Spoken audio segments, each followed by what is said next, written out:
named Daniel, 54 years old, gray in his hair, worn in his heart. He wasn't rich, wasn't famous, just a man who loved working with his hands. Wood, mostly. He believed wood could tell stories if shaped with care. He had a dream, not a big one, just a small, cozy woodworking shop, a place to create things that lasted.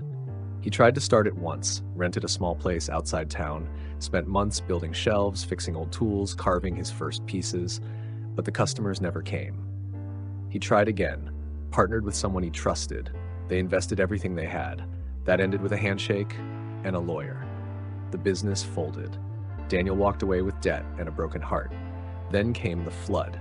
His workshop, what little was left, was ruined. Water swept through like a thief in the night, ruined tools, warped wood, gone. That night, Daniel sat alone in his garage, staring at nothing. He didn't cry, not because he wasn't hurting, but because even his tears were tired. He stopped carving, stopped sketching, stopped dreaming. Instead, he found odd jobs, fixed fences, painted walls, anything to pay the bills.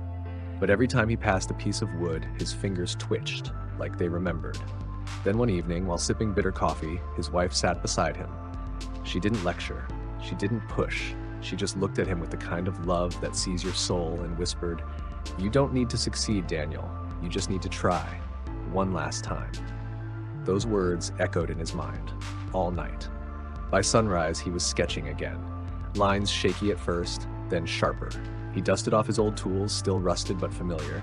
He opened a blank page and wrote a name, Last Try Woodworks, a name that was part hope and part surrender. He sold his old pickup truck to buy lumber, cleaned out the garage, hung up a handmade sign. It wasn't fancy, it didn't glow, but it meant something. He built small things at first, wooden toys, birdhouses, picture frames, every piece sanded by hand, every edge smoothed with quiet love. Days passed, weeks, not a single order.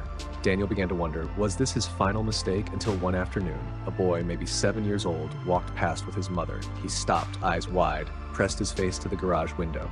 Inside, a wooden sword lay on a table, simple but full of imagination. The boy gasped. "Mom, look, a knight's sword." His mother smiled and stepped inside. Daniel greeted her, awkward but kind. She asked how much. Daniel hesitated, then handed the sword to the boy. "It's yours," he said. "Every knight deserves a sword." The boy beamed, the mother teared up. She took a picture, just a simple snapshot, and later posted it online.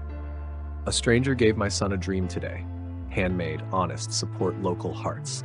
That post was shared, then shared again, then again. Within a week, Daniel had messages from people asking for toys, signs, frames. Within a month, people came just to shake his hand. One woman asked if he taught classes. A retired vet asked him to restore a wooden flag box. A teacher bought 20 little owls for her classroom. And suddenly, Last Try Woodworks wasn't just a name, it was a story, a symbol, proof that it's never too late, never too hopeless, never too broken to try again. Daniel didn't become a millionaire, he didn't franchise, he didn't need to.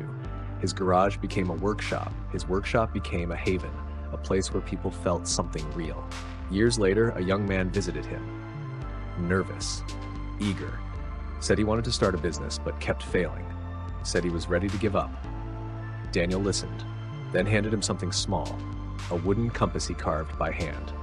"It doesn't point north," he smiled, "but maybe it'll point you toward what matters."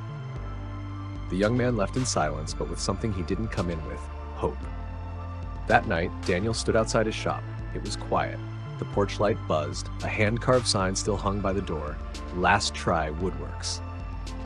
He looked at it for a long time, then smiled. Not because he had won, but because he had tried. And sometimes, that's more than enough. Nobat Gun Files